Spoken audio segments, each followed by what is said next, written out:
Pertama-tama kita ucapkan terima kasih kepada seluruh manajer Rumah Sakit Premier Surabaya yang sudah mengizinkan kita untuk melakukan kegiatan pada pagi hari ini,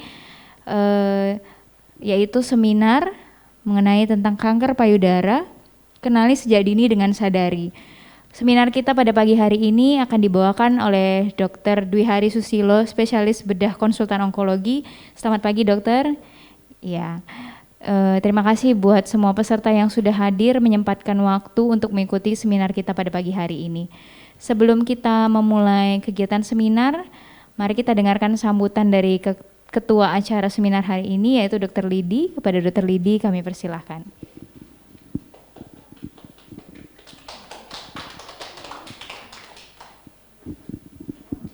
Terima kasih Dr. Lupita. Selamat pagi Dr. Dwi Hari. Selamat pagi Bapak Ibu semua. Atau enggak ada Bapak ya, Ibu semua ini. Bapaknya satu, Mas kameramen, sama kita berdua dok. Semua tiga Bapaknya. Iya. Senang sekali pagi ini kita bisa berkumpul bersama di conference room Rumah Sakit Premier Surabaya. Kita mau mengupdate ilmu kita, pengetahuan kita khususnya tentang kanker payudara. Kita tahu kanker payudara ini termasuk kanker yang paling banyak di Indonesia. Dan biasanya terdeteksi itu sebagian besar sudah dalam stadium lanjut.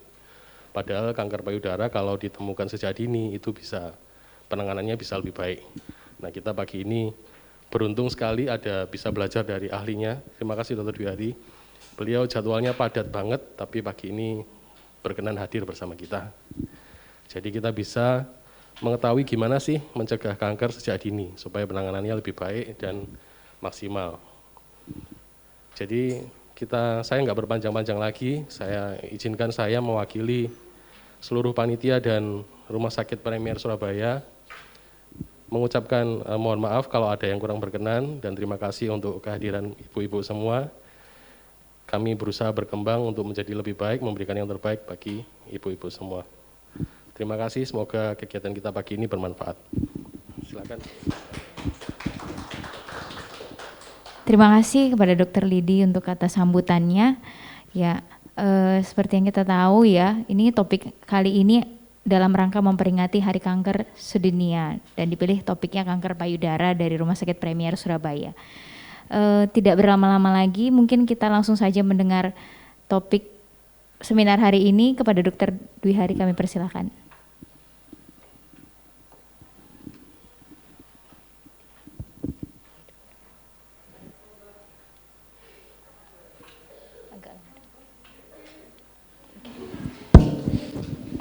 Terima kasih untuk kita atas waktu yang diberikan kepada saya. Assalamualaikum warahmatullahi wabarakatuh. Ibu-ibu sekalian dan mbak-mbak juga yang ada di sini. Pada kesempatan kali ini kita akan bincang-bincang santai mengenai kanker payudara.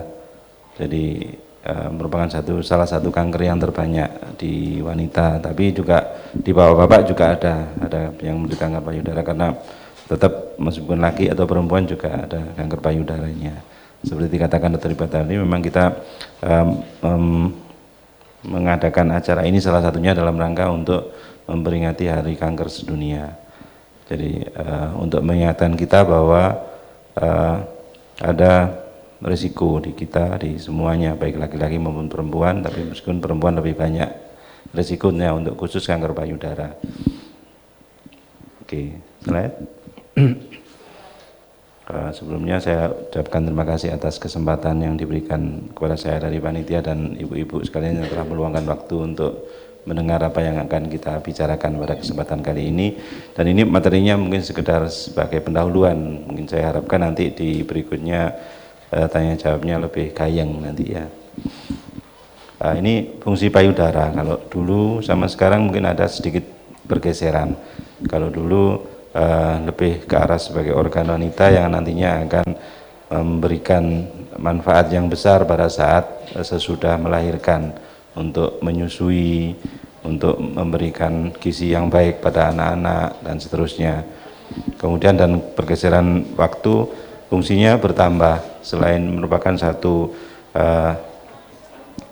hal yang sangat diperhatikan para wanita dengan aspek kosmetiknya, juga secara fungsi mungkin sempat mengalami perubahan yang dulunya dipakai sebagai penghasil ASI, kemudian bergeser mulai wanita bekerja, ASINya mulai turun, tapi dengan kampanye sayang ASI yaitu mulai berkembang sehingga meskipun secara umum banyak wanita yang bekerja, tapi ada upaya untuk menyimpan ASINya ini untuk diberikan kepada anaknya, tidak langsung menyusui. Jadi ada yang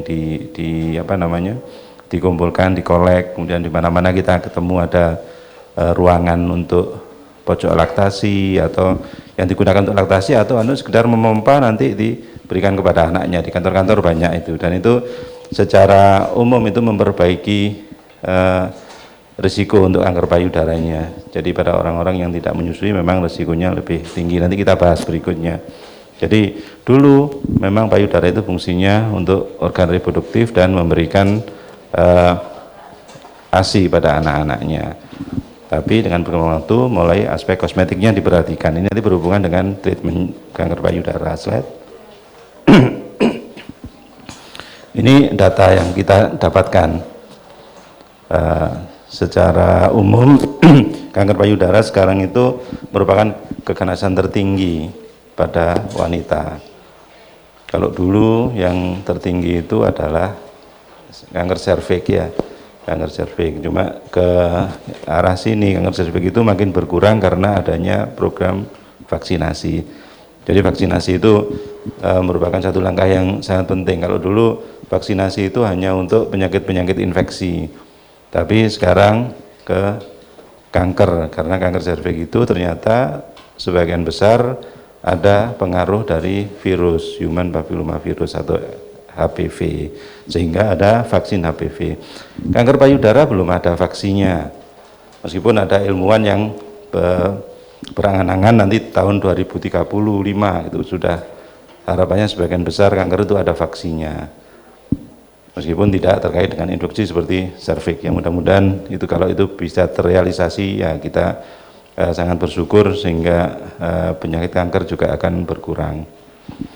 Tapi yang terjadi kenyataan sekarang adalah pada kanker payudara ini 16% dari seluruh keganasan pada wanita. Itu angka yang cukup banyak. Keganasan itu puluhan, bahkan mungkin ada ratusan kalau dicari. Tapi kanker payudara ini 16%, itu cukup banyak, hampir 1/5 dari seluruh kanker pada wanita. Kemudian jumlahnya juga banyak, 68.000 lebih kasus setiap tahun, kasus baru ya. Belum lagi kalau yang masih dalam pengobatan, sehingga kalau akumulasinya jauh lebih banyak. Kemudian yang menyedihkan adalah 50% itu stadiumnya lanjut atau lanjut lokal, sehingga memerlukan perawatan yang ekstra. Kemudian dari para penderita itu 22.000 jiwa kasus itu mengalami kematian, yang sebagian besar penyebabnya adalah karena datang pada stadium yang sudah lanjut itu. Slide. Jadi merupakan satu kasus yang cukup banyak yang perlu perhatian ekstra dari kita semua. Kemudian kejadiannya terus meningkat, usianya semakin muda. Ya, itu yang kejadian sekarang. Sehingga kalau sekarang antusiasme dari para ibu-ibu pada mbak-mbak sekalian untuk mempelajari atau memperhatikan kesehatan kita, khususnya hubungan dengan kanker dan spesifik kanker payudara, itu suatu hal yang sangat menyenangkan supaya nanti datangnya itu tidak stadium lanjut. Slide. Oke, lanjut. Jadi kalau dulu itu dominansinya pada orang-orang tua gini untuk kanker payudara, tapi sekarang bergeser, banyak yang muda terkena kanker dan itu penyebabnya macam-macam. Nah, ini 70% datang stadium 3 sama 4 ya. Kalau stadium lanjut itu kan stadium 4, ini 3 sama 4 itu 70%, dan ini angka yang cukup banyak.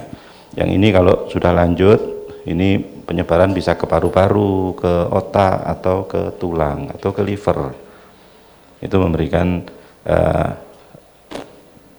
penderitaan dan effort untuk berobatnya sangat luar biasa. Sehingga harapannya kita bisa mengenali sejak awal sehingga tidak perlu kita nunggu sampai penyebaran seperti ini. Karena kalau sudah menyebar pengobatannya susah, kemudian biayanya mahal dan keberhasilannya juga kurang. Slide. Nah ini mesti yang ditanyakan itu. Setiap kali saya praktek ada orang yang sakit tumor atau kanker mesti kenapa kok bisa terjadi gitu ya. Bukan menyesali apa yang sudah terjadi, akan tapi mesti ada keingintahuan supaya tidak terulang biasanya justru memperhatikan ke keluarganya, nggak terulang ke keluarganya yang lain, ke anaknya, ke temannya, itu mesti digali penyebabnya apa, itu yang juga sangat penting. Slide. Jadi penyebab kanker payudara itu banyak sekali. Jadi ini yang secara langsung ya, yang ini juga tidak hanya di payudara saja, tapi organ yang lain, yaitu radiasi sama faktor keturunan. Radiasi itu radiasi ionisasi yang sangat signifikan pada saat mungkin kita semua tahu Hiroshima Nagasaki itu kan dibom tahun 45 itu ya, sebelum Jepang nyerah. Nah di situ 10 tahun sesudah itu banyak anak-anak kecil yang menderita kanker, khususnya kanker tiroid. Kanker payudara biasanya lebih lambat dari itu munculnya. Nah itu jadi pada saat 10 tahun itu anak itu dalam kandungan, pada saat dibom, kemudian ada kena radiasinya, itu pada saat usia 10 tahun sudah terkena kanker. Yang ini yang di Indonesia itu banyak, tapi bukan dalam bentuk bom, tapi dalam bentuk di Indonesia itu banyak pertambangan yang biasanya mesti ada aja itu nuklirnya di situ. Misalkan yang terkenal mungkin di Freeport itu kan ada dulu tembaga, kemudian emas, ternyata terakhir ada yang lebih mahal, uranium. Mahal sekaligus berbahaya karena bahan nuklirnya, dan itu meningkatkan kanker payudara. Belum lagi banyak gunung Merapi dan seterusnya itu ya, tiba-tiba ada lapindo, itu tisu tambang, kita tidak berpikir bahwa di bawah kita mungkin ada tambang. Itu anugerah dari Allah situ, di Indonesia negerinya yang kaya minyak, kaya tambang, tapi juga sekaligus memberikan dampak pada kesehatan yang mesti kita berhati-hati. Kemudian keturunan ini ada faktornya, tapi tidak banyak, sekitar mungkin 10% pengaruhnya pada beberapa jenis kanker, termasuk kanker payudara. Salah satunya yang mesti diwaspadai yang ada hubungannya keturunan itu kalau munculnya kanker payudara itu masih muda, di bawah 35 tahun. Jadi karena apa? Karena kalau usianya lebih tua, biasanya pengaruh dari hormonnya, expose estrogen ya. Jadi mulai men pertama sampai menopause itu kan estrogennya tinggi terus ya. Itu memberikan rangsangan sehingga menimbulkan kanker payudara. Itu kenapa pada hasil pemeriksaan yang sekarang itu mesti ada estrogen reseptornya, progesteron reseptornya. Jadi biasanya kalau estrogen reseptor atau ER-nya tinggi itu berarti faktor hormonalnya dominan. Tapi kalau itu negatif, apalagi usianya muda, itu mesti ada kaitannya dengan keturunan. Artinya bukan selalu ya, tidak selalu diturunkan. Jadi sekitar 10%, yang 90% faktornya itu dapat sendiri. Artinya kalau orang-orang dengan ada faktor keturunan ini untuk expose dengan faktor yang lain itu lebih mungkin untuk terjadi kanker payudara. Terima kasih. Jadi kalau yang ini namanya contributing factor, itu yang sebagai tambahan. Yang ini hubungannya sama hormonal tadi ya, terlalu awal. Ini banyak sekarang ini yang masih SD sudah mulai artinya secara kematangan seksualnya mulai ada sejak SD, artinya estrogennya sudah ekspos sejak SD. Itu banyak. Kemudian menopausnya lambat. Nah, kalau di Indonesia mungkin enggak banyak orang yang konsumsi obat-obat untuk menunda menopause. Biasanya selektif diberikan. Dulu ada di satu negara di Eropa itu kebiasaan wanitanya begitu menjelang menopause banyak keluhan, osteoporosis, kemudian pusing, kemudian stres gitu ya, hubungannya lagi dengan pensiun, stres lagi. Itu diberikan obat-obat untuk anti menopause, diberikan hormon. Tapi setelah diikuti ternyata dengan pemberian hormon itu angka kejadian kanker payudaranya itu naik melonjak tinggi. Jadi pada orang-orang yang tua yang seharusnya tidak mengonsumsi obat yang bisa menunda menopause, memang secara badaniah dia tidak siap untuk estrogennya tinggi, sehingga resiko untuk kankernya pada terapi sulih hormon itu cukup tinggi. Tapi tetap bisa diberikan kalau pada orang-orang tertentu yang akibat menopausnya ini efek badannya itu berat, itu tetap boleh, tapi dengan pengawasan dokter yang ketat, dokter kandungan khususnya. Jadi kalau selama men pertama sampai menopause ini tidak ada interupsi, tidak pernah hamil, tidak pernah menyusui, itu resikonya akan meningkat karena tadi estrogennya tidak pernah libur. Pada orang yang hamil itu estrogennya turun, progesteronnya yang naik, sehingga ekspos estrogennya ini berkurang, sehingga betul dikatakan kalau orang yang hamil, pernah hamil atau berkali-kali hamil dan menyusui itu menurunkan risiko kanker payudara. Menurunkan, bukan berarti kalau hamil tidak bisa kena kanker payudara, itu tidak selalu, tapi resikonya turun signifikan. Kemudian faktor-faktor yang lain, misalkan bahan-bahan yang makanan yang tidak sehat, kurang olahraga, stresor dengan pekerjaan dan seterusnya, itu ada pengaruhnya. Khususnya hal-hal yang membuat daya tahan tubuhnya turun, kurang istirahat, stres di pekerjaan dan seterusnya. Itu dari penelitian memang meningkatkan risiko kanker payudara pada orang-orang wanita yang yang bekerja, yang wanita karir itu. Hubungannya juga dengan stresor, sekaligus biasanya kan tidak mau cepat-cepat nikah itu ya. Atau bahkan kadang-kadang sudah males nikah, itu juga itu meningkatkan risiko. Slide. Itu hanya 40%, tapi yang 60% masih tetap merupakan satu misteri, tidak bisa dijawab. Bahkan kadang-kadang saya juga bingung, ini orangnya, saya punya teman itu dari segi kebetulan kena kanker lambung, teman saya itu orang yang sangat tertib sekali, di keturunannya tidak ada kanker, tapi makannya itu tidak pernah telat dan makannya itu sehat terus gitu ya. Nah, itu bisa terkena kanker. Yang kita bisa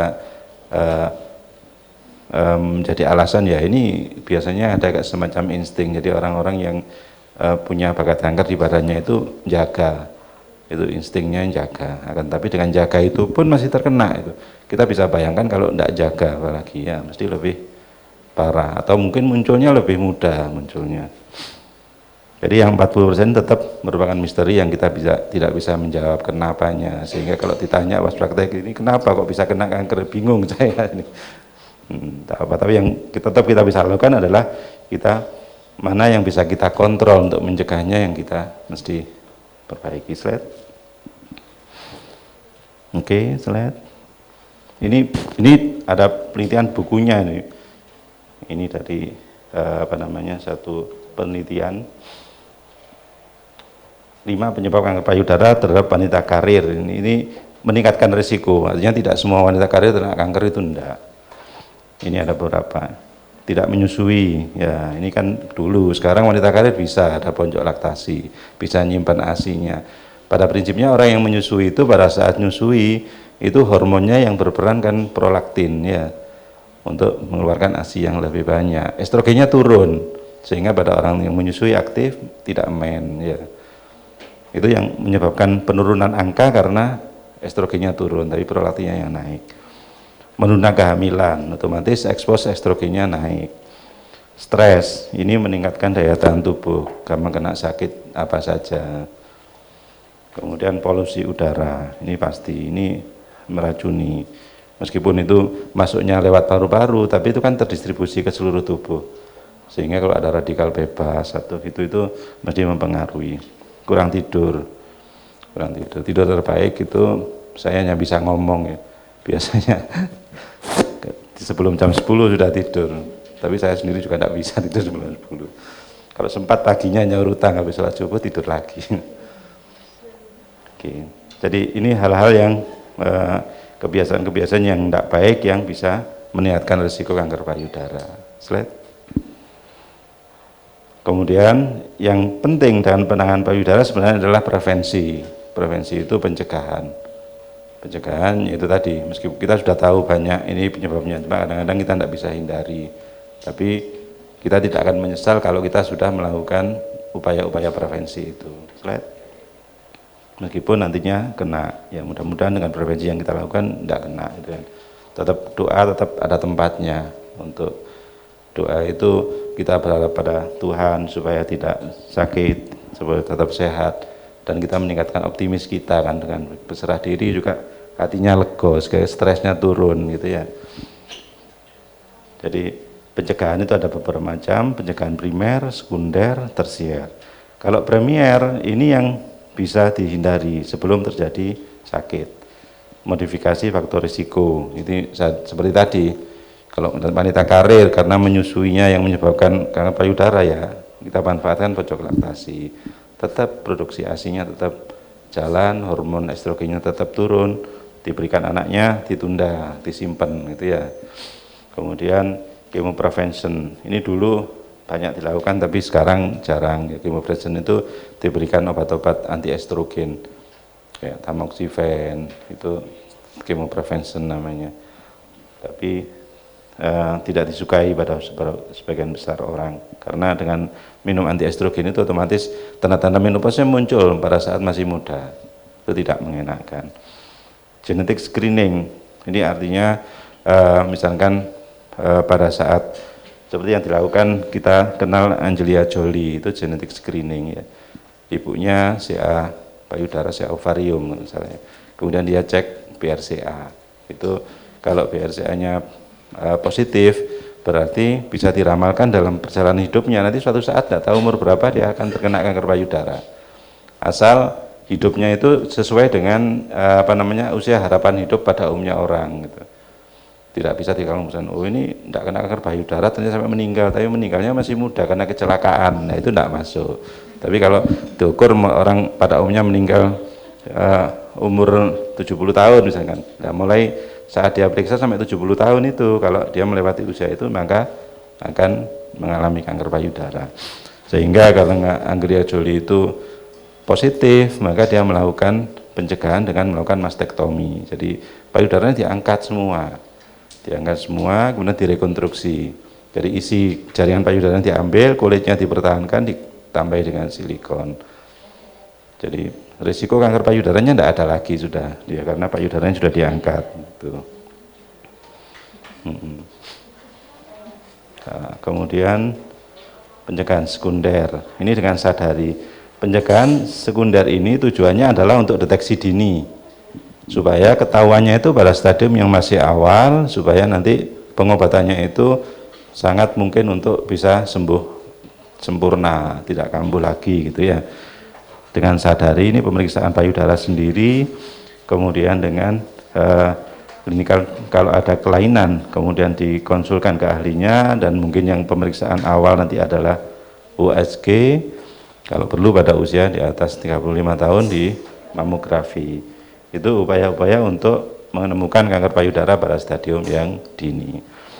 Kemudian tersier, ini kalau sudah pernah kanker apa saja, kita mesti aware atau waspada, kemungkinan kena kanker yang lain bisa, sehingga perlu dilakukan follow up pasca terapi untuk melihat ada kekambuhan atau tidak, sama mencari keganasan yang lain yang mungkin. Jadi kanker payudara itu estrogen, kemudian yang kaitannya agak banyak itu sama ovarium sama tiroid.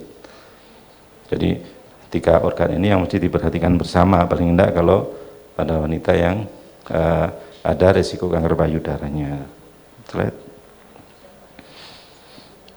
Jadi efektif itu pencegahan sekunder ini, karena kalau pencegahan primer akses pemeriksaannya susah, juga kita belum tahu kadang-kadang tidak sepenuhnya bisa mengendalikan kan ya kalau pencegahan primer. Tapi pencegahan sekunder ini pasti bisa dikerjakan pada semua orang dengan cara yang lebih efektif dan tidak mahal.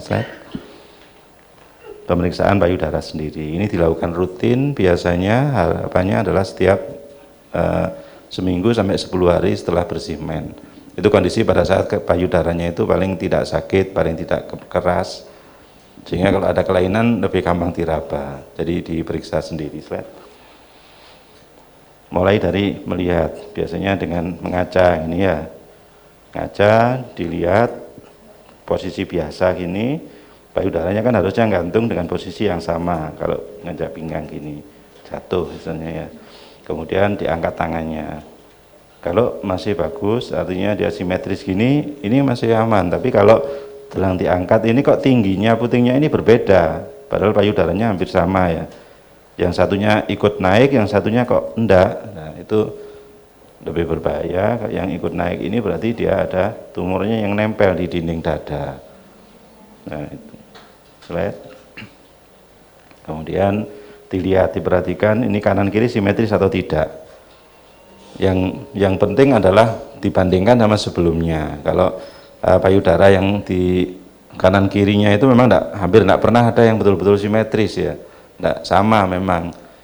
Kalau orang Asia, orang Indonesia itu banyak yang kirinya lebih besar. Itu normal, itu variasi normal. Asal dalam perjalanan tiap bulannya diperiksa itu tidak ada perubahan. Tapi kalau membesar ini kok awal dulu membesar, besarnya sama, tapi kok gini sekarang besarnya berbeda, nah itu yang perlu diwaspadai. Slide. Terus, nah ini pada posisi biasa kita lihat mulai dari ini putingnya agak masuk. Nah ini kalau masuknya ini barusan, misalkan dulu pada waktu muda itu tidak masuk, kok sekarang masuk, ini mesti ada waspada di sini, ketarik ke dalam, ada tumornya di belakangnya puting sana. Slide.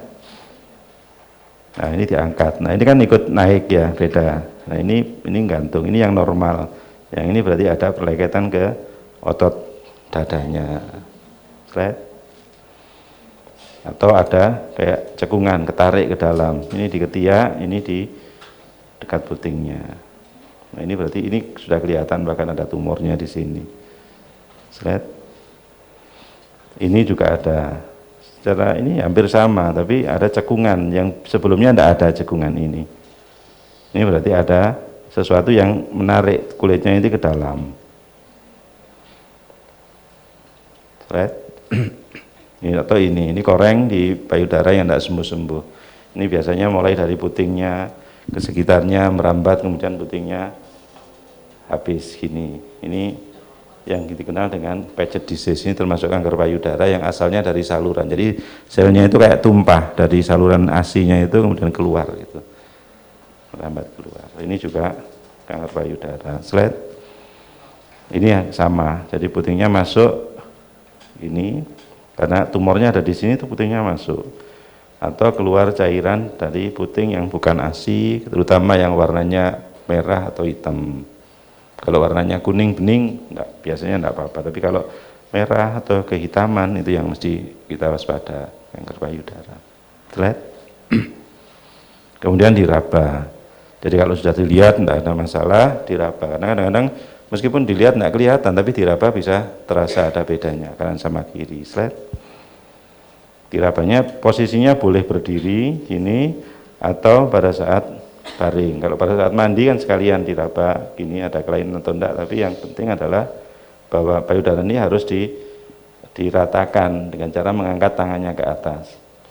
Mungkin lebih nyaman kalau sambil tidur gini ya. Tidur tangannya ke atas sehingga ototnya ini teregang, payudaranya lebih gampang dirabanya. Pada prinsipnya adalah perabaan ini harus menyeluruh seluruh area payudara.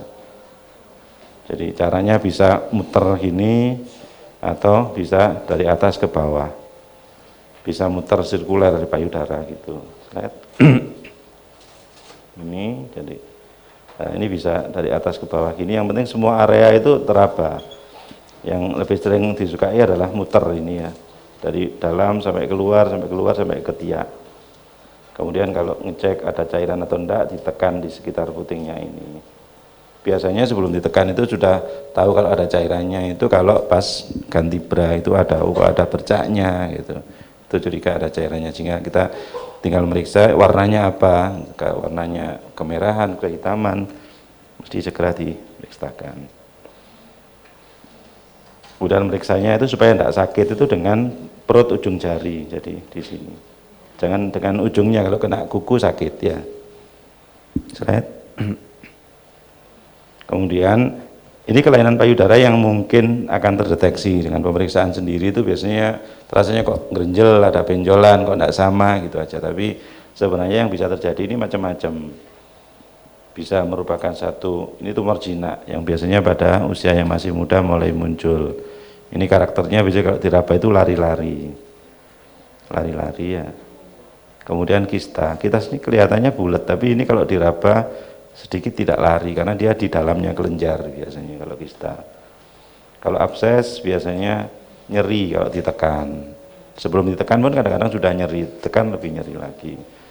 Kalau fibrokistik disease ini yang lebih sering nyeri kalau menjelang men atau telat mennya. Itu fibrokistik ini karena pengaruh hormonal tidak berbahaya. Sedangkan kalau tumor atau kanker itu biasanya tidak bergerak. Tadi disertai kalau ke kulit, kulitnya ketarik gitu ya. Dan ini tidak gampang digerakkan dan batasnya tidak jelas. Jadi kalau ada benjolan di payudara jangan keburu takut, wah takut kanker sudah stres dulu gitu, enggak.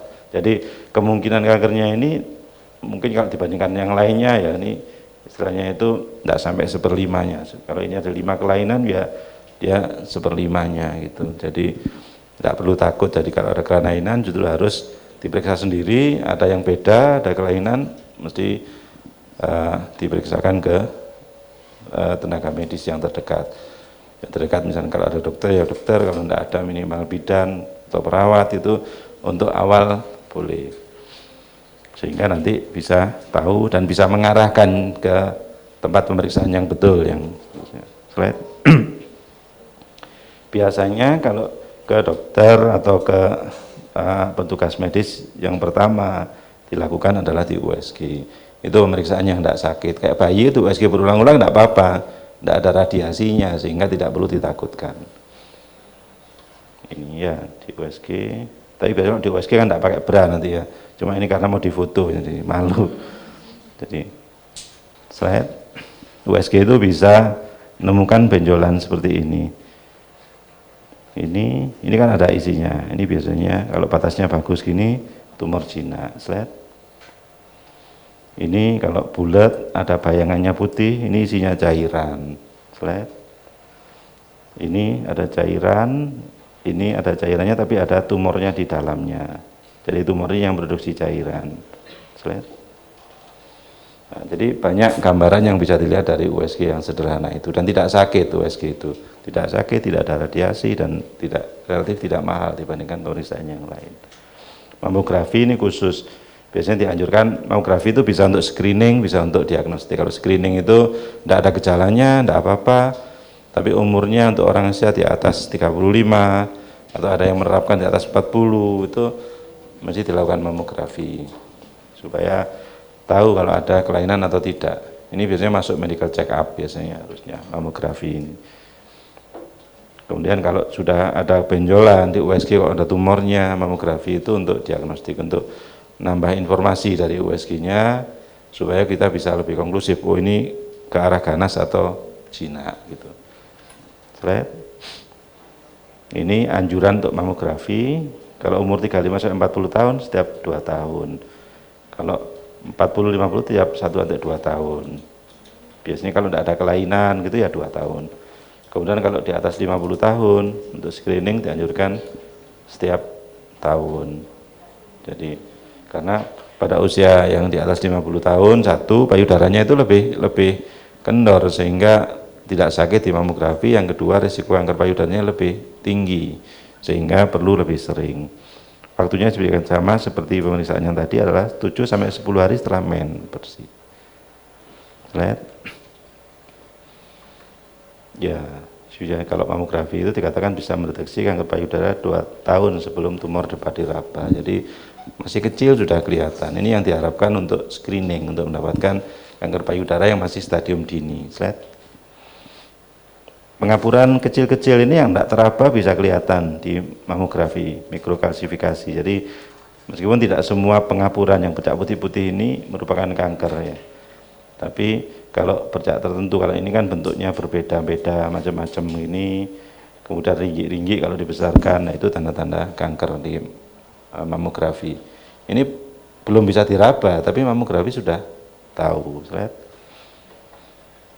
Nah ini kalau gambaran aslinya ini yang diperbesar. Slide.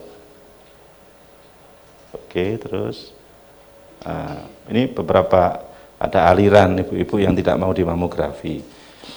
Takut radiasi, takut ketahuan kanker, tidak nyaman dan nyeri. Ini yang kalau takut radiasi, mamografi itu radiasinya tidak banyak. Jadi fotonya memang dilakukan berapa kali? Satu payudara itu 2 kali. Berarti radiasinya itu kecil, hampir sama kayak orang foto ronsen paru-paru biasa itu ya, kecil. Kemudian takut ketahuan kanker. Nah ini yang masalah, takut ketahuan yang repot. Bahkan kadang-kadang banyak pasien sudah besar, kemudian ada lukanya, itu loh tidak mau bilang ke anaknya, nggak mau bilang keluarganya, sehingga begitu tahu kaget. Taunya biasanya kalau pas tiba-tiba datang ketemu tiba-tiba ngerembes berdarah gitu. Takut ketahuan kanker, karena kadang beranggapan kanker itu malu ketahuan kanker itu, padahal kalau malu nanti terlambat ya lebih repot lagi. Tidak nyaman ya, mesti tidak nyaman karena dipencet itu nyeri. Ini alasan resminya ini, tapi sebenarnya beberapa alasan yang tidak resmi itu takut payudaranya kendor ibu-ibu biasanya. Ya sebenarnya ya enggak justru ya. Oke, slide. Ini jadi kanker payudara itu kalau ditangani dengan benar, harap hidup penderita semakin baik. Itu yang mesti kita yakini. Jadi kalau ketemunya awal, masih stadium 1, itu hampir semuanya bisa sembuh sempurna. Nah, jangan ditunggu sampai gini, ini ya. Ini malu, nak mau bilang, tahu-tahu sudah sebesar ini. Oke, slide. Oke, terus, jadi kalau masih dini itu tidak perlu kehilangan payudara, kan kalau tadi fungsinya fungsi menyusui dan kosmetik ya. Kalau masih kecil itu bisa dilakukan namanya breast conserving, jadi payudaranya dipertahankan, cuma bagian yang dekatnya tumor ini diambil, atau ini diambil tapi di dalamnya diisi payudaranya diambil, nanti ini ditutup dari punggung ini, dimasukkan gini kan dibentuk lagi. Itu hanya bisa dilakukan kalau masih stadiumnya awal, yang bisa bagus seperti ini. Slide. Ini masih bisa, ini juga ditambal sini bentuknya. Ini zaman dulu itu harus selalu di mastektomi karena rekonstruksinya jarang dilakukan. Kalau sekarang optional, jadi artinya kalau diangkat payudaranya itu wajib, tapi rekonstruksinya itu pilihan, boleh ya boleh tidak. Jadi tetap bisa option untuk mempertahankan payudaranya, sehingga fungsi kosmetiknya tetap ada, kepercayaan dirinya tetap ada, body image-nya tetap ada, tetap tidak masalah. Slide. Jadi ini yang perlu diyakini bahwa tidak ada tanda, tidak ada gejala, bukan berarti tidak ada kanker. Maka itu pentingnya deteksi dini atau screening untuk kanker, termasuk kanker payudara itu penting. Kanker payudara dengan mamografi, USG, kanker serviks dengan pap smear, kanker kolon dengan pemeriksaan kotoran atau kolon albumin atau yang lainnya gitu. Tapi jangan terjebak dengan pemeriksaan screening dengan menggunakan lab. Tidak semua kanker itu ada tumor markernya ya. Kanker payudara bisa dengan CEA, CA15-3. Kemudian usus juga bisa CEA tidak spesifik, prostat dengan PSA. Akan tetapi rata-rata kanker itu kalau tumor markernya naik itu sudah stadium lanjut, sudah terlat. Tadi tidak bisa digunakan untuk screening. Mungkin yang masih bisa untuk prostat itu masih bisa screening. Tapi untuk kanker payudara, kanker ovarium tidak bisa. Jadi pemeriksaan tumor marker. Jadi tidak ada gejala belum berarti tidak ada kanker. Slide. Nah, sekali lagi deteksi dini adalah merupakan senjata utama kita melawan kanker. Itu yang perlu saya ulang-ulang lagi. Slide. Kemudian ini budayakan hidup sehat. Tadi ngurangi stresor itu healing. Sekarang kan istilahnya healing gitu ya. Sekali lagi cuma bisa ngomong tak healing. Tapi kalau di kerjaan itu dinikmati itu ya healing terus tiap kerjaan ya. Ini makanan diperhatikan, kemudian olahraga. Olahraga ini aspek sehat olahraganya iya, tapi yang lebih penting adalah interaksi dengan orang. Sehingga di situ gembira, kemudian imunnya naik dan seterusnya.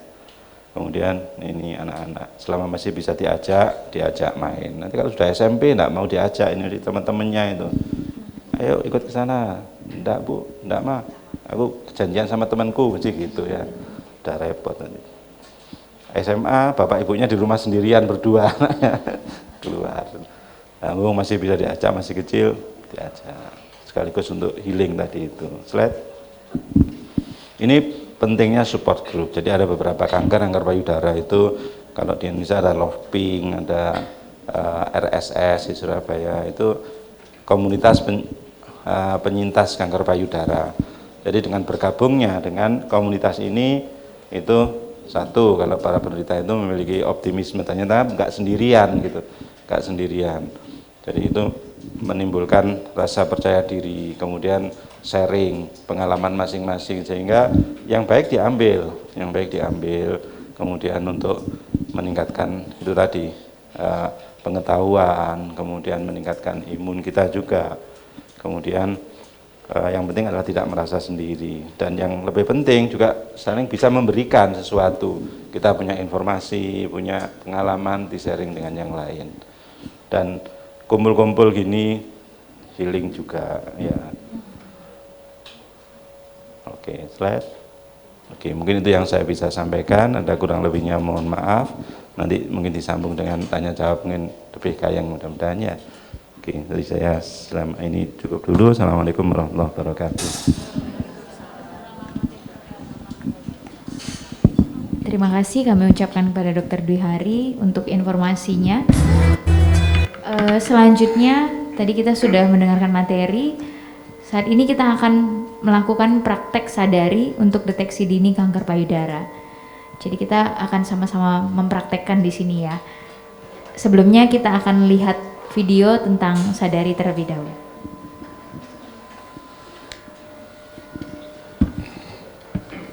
Assalamualaikum warahmatullahi wabarakatuh. Perkenalkan, nama saya Devi, saya salah satu bidan Rumah Sakit Premier Surabaya. Materi hari ini baik sekali, bagus sekali yang disampaikan oleh Dr. Dwi Hari, salah satu dokter terbaik kita ya. Dokternya sabar dan pasiennya banyak sekali, tepuk tangan. Berikut kita tampilkan video biar nggak terlalu tegang sekali ya. Saya lihatnya kok sangat tegang sekali, kayak ngeri banget ya. Fokus ya. Kita tampilkan video bagaimana tahap-tahap dan pentingnya kita melakukan sadari untuk pencegahan awal, deteksi dini. Kita memeriksa untuk payudara sendiri. Bagaimana sih step-stepnya? Tadi sudah dijelaskan sih sebetulnya ya. Cuma kita lihat lagi satu persatu tahap-tahapnya seperti apa. Ya, terima kasih.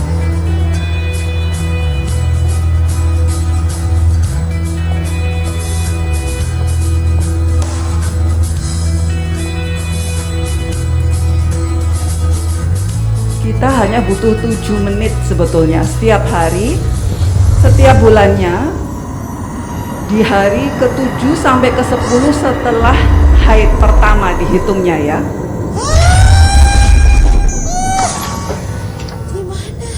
Jika kamu ingin tetap hidup, lihat ini.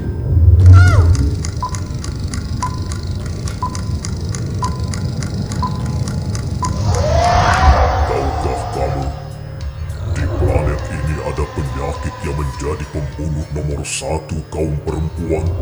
40/100.000 perempuan di Indonesia terkena penyakit ini. Tahukah kamu, di negara kamu ini, penyakit ini menjadi momok utama kaum perempuan. Kasus baru ditemukan sekitar 49.000 kasus kanker payudara dan kematian 19.750 diakibatkan penyakit ini. Kamu tahu, semua perempuan berpotensi terkena penyakit ini selama masa hidup mereka. Penyakit ini menyebabkan kematian dan belum diketahui penyebabnya. Jika kamu hari pertama di umur kurang dari 12 tahun, menopause di atas 50 tahun, melahirkan anak pertama di atas 35 tahun. Merokok dan terpapar asap rokok. Tidak pernah menyusui anak. Pernah operasi payudara. Ada keluarga yang pernah terkena. Maka risiko kamu terkena penyakit ini lebih besar. Penyakit ini bisa menyerang siapa saja. Ibu rumah tangga, perempuan pekerja, gadis remaja, atau gadis usia dewasa. Penyakit ini bisa merenggut nyawa ibu, istri, saudara, bahkan anak perempuanmu.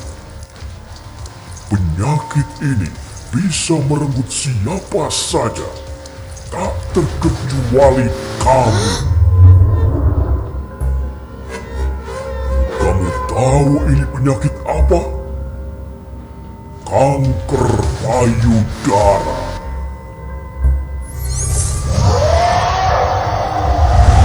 Jika kamu ingin terhindar, kamu harus cerdik. Cek kesehatan rutin. Enyahkan asap rokok. Rajin aktivitas fisik. Diet seimbang. Istirahat cukup. Kelola stres. Tetapi tenang. Penyakit ini bisa disembuhkan jika ditemukan secara dini. Kamu mau tahu caranya? Hanya 7 menit. Kamu lihat dan pahami caranya. Untuk deteksi dini, lakukan periksa payudara sendiri atau sadari. Sebaiknya pemeriksaan payudara dilakukan pada hari ke-7 sampai hari ke-10 yang dihitung sejak mulai haid.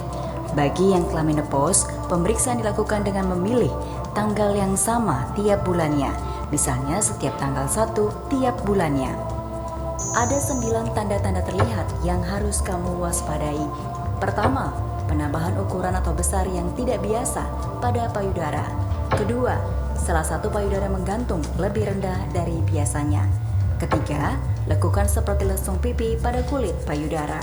Keempat, cekungan atau lipatan pada puting atau areola. Kelima, perubahan penampilan puting payudara. Keenam, keluar cairan dari salah satu puting. Ketujuh, adanya benjolan pada payudara. Kedelapan, pembesaran kelenjar getah bening pada lipat ketiak atau leher. Kesembilan, pembekakan pada lengan bagian atas. Cara memeriksa payudara sendiri. 1. Pertama-tama, perhatikan kedua payudara. Berdirilah di depan cermin dengan tangan di sisi tubuh dan lihat apakah ada perubahan pada payudara. Lihat perubahan dalam hal ukuran, bentuk atau warna kulit, atau jika ada kerutan, lakukan seperti lesung pipit pada kulit. Kedua, perhatikan kembali kedua payudara sambil mengangkat kedua tangan di belakang kepala. Dilanjutkan dengan meletakkan kedua tangan di pinggang sambil menekan agar otot dada berkontraksi. Bungkukkan badan untuk melihat apakah kedua payudara menggantung seimbang. Dengan lembut, tekan masing-masing puting dengan ibu jari dan jari telunjuk untuk melihat apakah ada cairan yang keluar. Ketiga, kemudian dilakukan perabaan payudara. Pemeriksaan payudara ini dapat dilakukan sambil berdiri atau berbaring.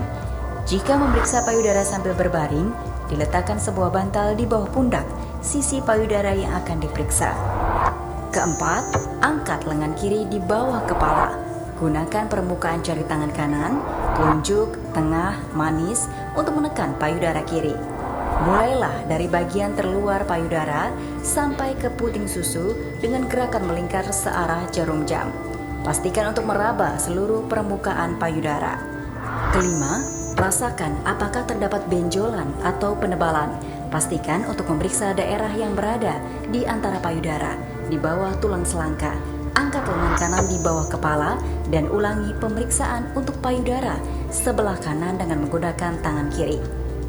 Keenam, jika payudara biasanya memiliki benjolan, harus diketahui berapa banyak benjolan yang teraba beserta lokasinya.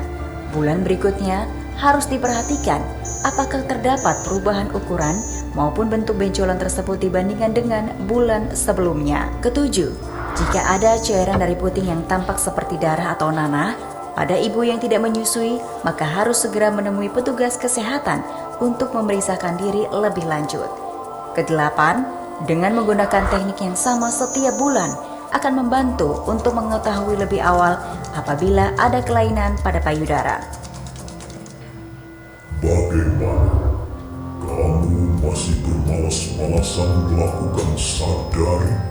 Hanya 7 menit, hidup kamu akan terselamatkan. 7 menit? Masih bilang tak ada waktu, tak sempat, dan tidak penting? Ayo, periksa sekarang. Demikian video betapa pentingnya pemeriksaan payudara sendiri. Gimana? Ada gambaran sudah ya? Sudah. Siapa yang sudah pernah melakukan pemeriksaan sadari? Belum ada yang pernah ya? Ingat nggak tadi tahap-tahapnya seperti apa? Sudah ya. Yang penting itu dari luar ke dalam dan pakai 3 jari, ya. Pakai 3 jari. Nah, dari luar ke dalam. Nah, seperti itu ya. Diperiksa kita setiap bulan, hari ke-7 sampai hari ke-10. Atau yang sudah menopause, di setiap tanggal yang sama. Ya. Perlu diulang lagi untuk tahap-tahapnya, apa perlu dicatat? Sudah cukup ya. Baik, terima kasih. Kami kembalikan lagi ke Ya, mungkin sudah bisa dipraktekkan di rumah ya, mulai hari ini ya, untuk deteksi dini. Karena apabila terdeteksi lebih dini dan ditangani dengan tepat, maka outcome-nya atau kesembuhannya lebih tinggi ya. Selanjutnya mungkin kita akan membuka sesi pertanyaan ya dokter ya. Kita akan buka mungkin 3 pertanyaan terlebih dahulu. Mungkin ada yang mau bertanya, boleh mengajukan tangan. Oke, ada lagi? Oke, kita mungkin untuk pertanyaan pertama dulu sambil menunggu teman-teman yang lain untuk bertanya ya.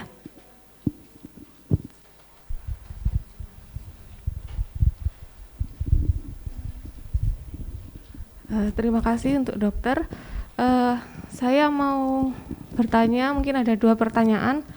Yang pertama, apakah mastitis itu bisa menyebabkan terjadinya kanker payudara gitu, Dok? Kemudian yang kedua, bedanya FAM atau fibroid adenoma mammae itu sama atau beda dengan kanker? Terima kasih. Oke, terima kasih.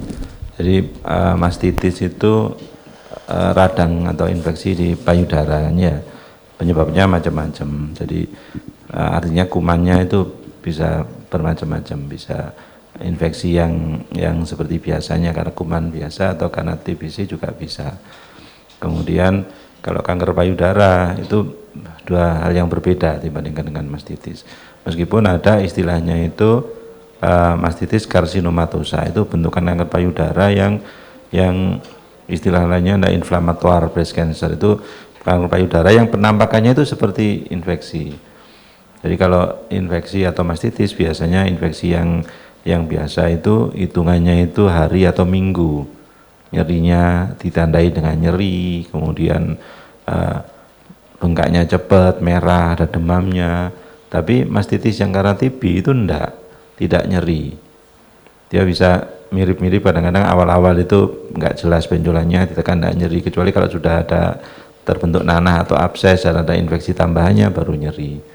Itu sebenarnya sudah hal yang berbeda dengan kankernya.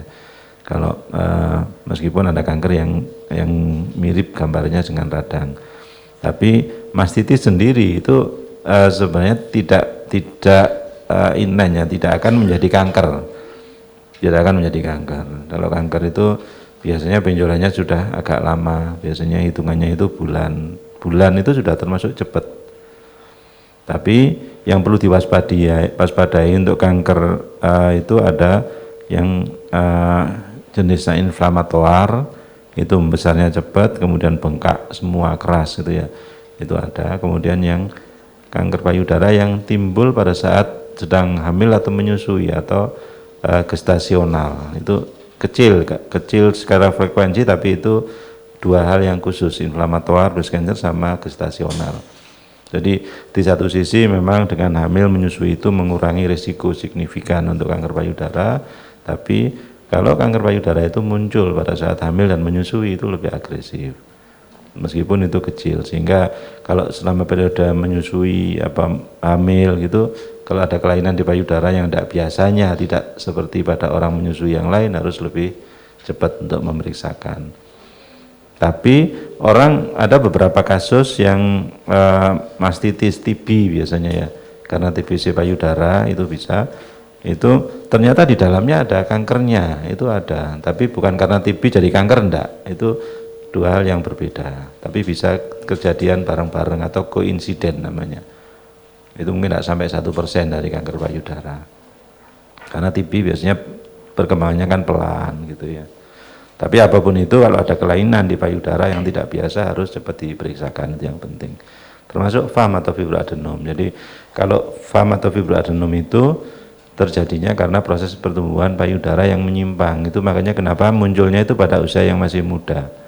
Pada saat pembentukan payudara itu kan komponen di payudara itu ada kelenjar yang menghasilkan ASI nantinya sama jaringan penyangga. Itu yang menyangga supaya payudara itu bentuknya bagus, itu menentukan kekenyalannya, kencengnya.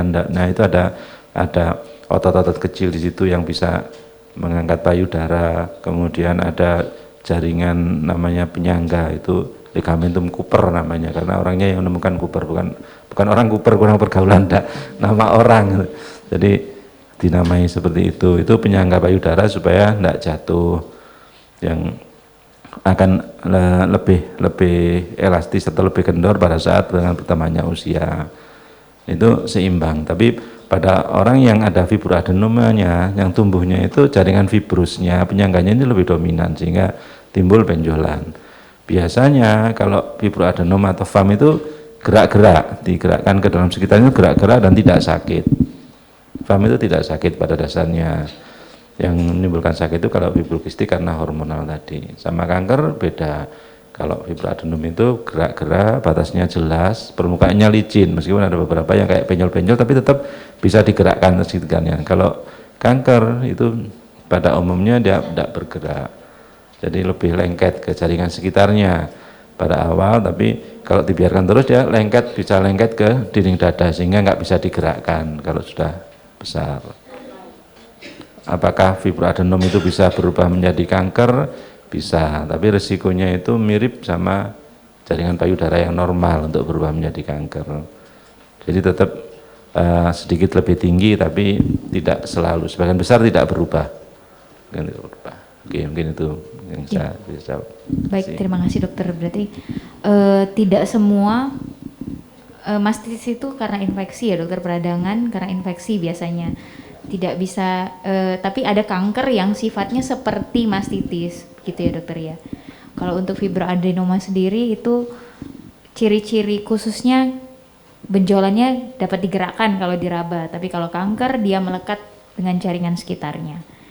Mungkin ada pertanyaan lain lagi yang mau ditanyakan? Ya, mungkin kali ini disebutkan namanya ya, nama, usianya, kemudian pertanyaannya. Ya, terima kasih atas kesempatannya. Jadi perkenalkan dokter, nama saya Arlika Dea, saya dari Radiologi Universitas Airlangga, usia saya 19 tahun. Nah, di sini saya mau bertanya dok, tadi kan di video Sadari itu terdapat penjelasan salah satu gejala dari kanker payudara CA mama itu ada benjolan di lengan atas.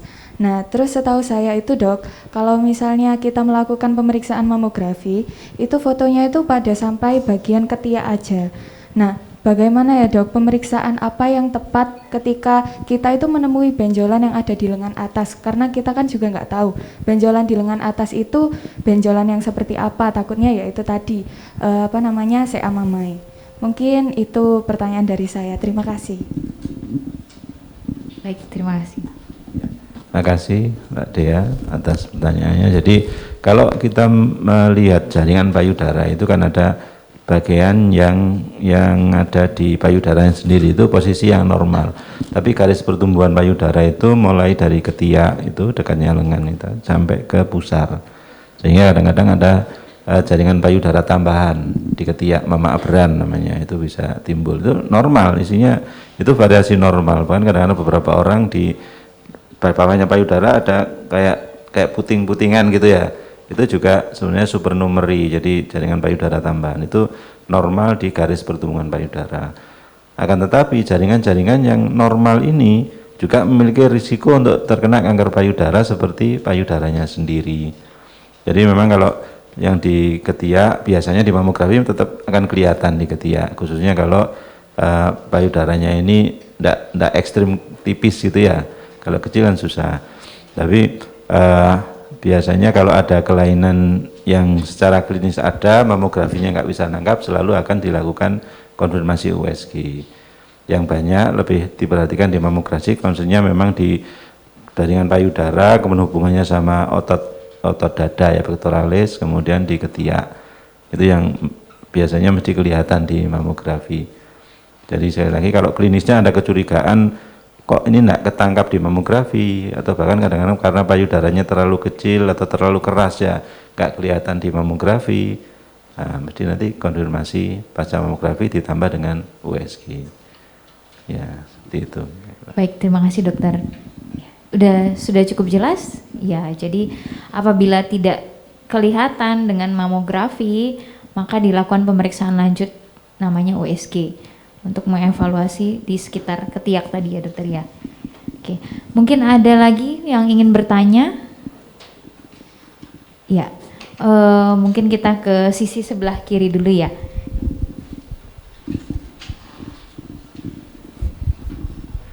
Terima kasih, selamat siang. Saya Medi, masyarakat umum dok.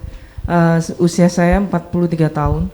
Saya menanyakan, kebetulan saya tertarik dengan seminar ini karena teman dan keluarga saya juga ada yang terkena kanker. Pertanyaan saya dok, kemudian kanker tiroid, kita dulu kenal orang-orang tiroid yang besar kemudian diberikan garam yodium itu karena kekurangan yodium. Makanan yang mengganggu penyerapan yodium itu golongannya kobis itu ya, itu mengganggu penyerapan yodium, itu dihindari untuk mencegah kanker tiroid. Jadi tiap-tiap kanker memiliki pantangan sendiri-sendiri ya. Kalau kebersihan mungkin yang banyak berpengaruh itu ke kanker rongga mulut. Kebersihan rongga mulutnya perlu, perawatan giginya perlu. Jangan sampai ada gigi yang tajam, itu meningkatkan risiko. Kemudian kanker serviks juga demikian, kebersihan organ seksualnya perlu diperhatikan selain dengan vaksin tadi. Jadi masing-masing kanker itu ada prevensi sendiri-sendiri. Jadi kalau itu bisa dicegah semua ya bisa dihindari terjadinya kanker. Paling tidak kalau terjadi itu tidak menyesal sudah melakukan upaya terbaiknya. Yang penting adalah seperti itu. Baik, oke. Terima kasih dokter. Pada Ibu Mahuda mungkin sudah jelas ya. Iya, jadi setiap kanker itu punya keunikannya masing-masing gitu ya. Karena keterbatasan waktu, kita mungkin hanya menutup sesi pertanyaannya sampai di sini. Mungkin dokter buat peserta yang belum puas bertanya, mungkin dokter praktek di hari apa aja dokter di Rumah Sakit Premier Surabaya dokter? Senin, Rabu sama Sabtu. Senin, Rabu, dan Sabtu ya dokter. Untuk jamnya dokter? Beda-beda. Senin itu siang jam 1 sampai jam 3 misalnya. Kalau Rabu jam 6 sampai jam 8 sampai jam 9 malam. Kemudian kalau Sabtu jam 10 gitu, jam 10 sampai 12. 10 pagi ya dokter. Oke. Maju tadi. Ya, jadi buat yang belum puas boleh konsultasi langsung dengan Dokter Dwi Hari di Poli setiap Senin, Rabu, dan Sabtu. Senin pagi, Rabu sore ke malam ya dokter, Sabtunya pagi. Oke, selanjutnya mungkin kita kita beri aplaus untuk Dokter Dwi Hari yang sangat informatif dan sangat sabar kepada pasien-pasiennya, terkenal sangat sabar. Ya mungkin terima kasih juga buat semua peserta yang sudah antusias datang ke sini untuk mengikuti seminar pada hari ini. jangan bosan-bosan untuk mencari informasi ya untuk kegiatan Premier, bisa dilihat di Instagramnya atau mungkin di YouTube-nya juga nanti akan ada edukasi-edukasi juga di YouTube Rumah Sakit Premier Surabaya. Selanjutnya kita akan serahkan ke marketing, mungkin yang mewakili marketing untuk program promo yang akan ada di Premier.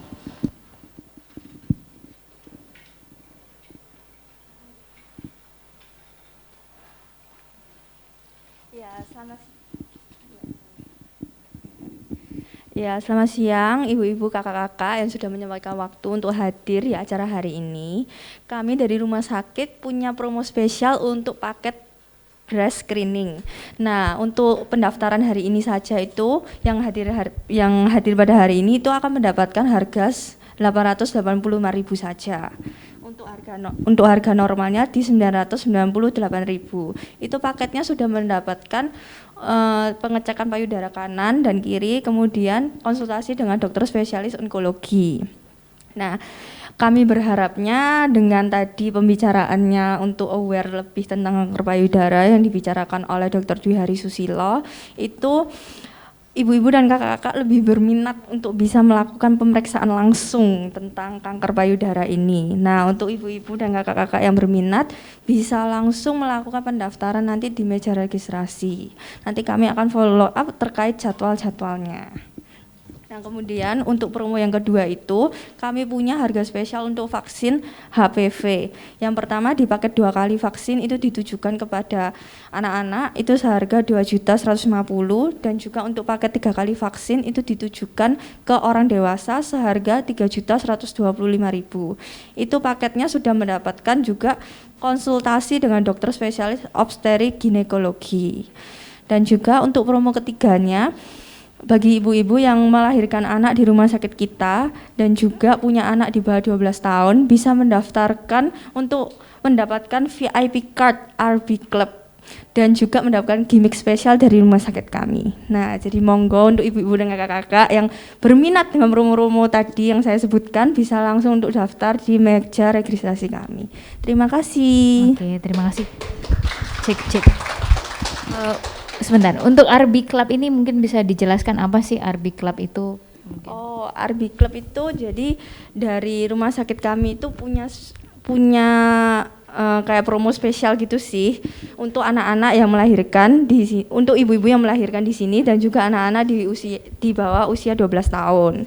Itu nanti ibu-ibu juga bisa mendapatkan VIP card-nya itu untuk mendapatkan diskon sebesar 5% sampai 10% baik rawat jalan maupun rawat inap gitu sih. Dan juga nanti jika ada seminar-seminar tentang anak-anak nanti ibu juga bisa diundang gitu spesial.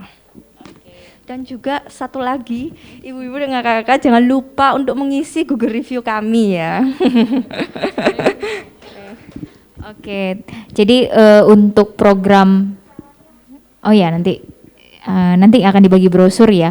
Jadi saya ulangi lagi ya, untuk screening payudara mungkin bisa dilihat di balihonya. Untuk hari ini promonya 885.000.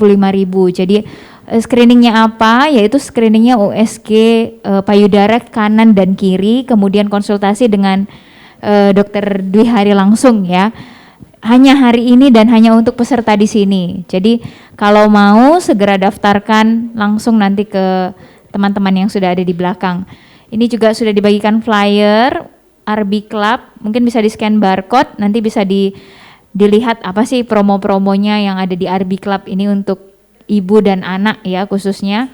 Kemudian ada vaksin HPV. Jadi HPV ini adalah vaksin untuk pencegahan kanker serviks.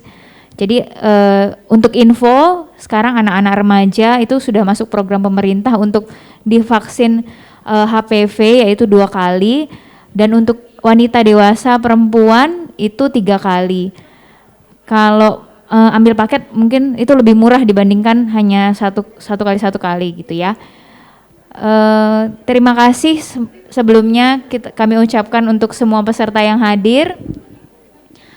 Dan juga untuk Rumah Sakit Premier Surabaya yang sudah mengadakan acara seminar kanker payudara ini. semoga apa yang sudah diinformasikan oleh Dr. Dwi Hari, spesialis bedah onkologi, bisa mengubah pola pikir kita bersama-sama bahwa jangan takut untuk memeriksakan diri. Apabila ada benjolan, langsung konsultasi ke dokter. Apabila pengenanganannya sangat awal, maka kesembuhannya juga akan lebih tinggi. Jadi jangan ikut pola pikir yang lama, takut terutama ya. Jadi harus sudah berubah pola pikirnya setelah kita pulang dari sini. Terima kasih untuk Dr. Dwi Hari untuk informasinya. Jangan pernah bosan-bosan untuk berbagi ilmu, dokter. Terima kasih untuk teman-teman semua. Setelah ini jangan pulang dulu karena kita akan ada konsumsi dari rumah sakit ya. Oke, terima kasih untuk semuanya. Salam sehat. Assalamualaikum warahmatullahi wabarakatuh. Salam sejahtera.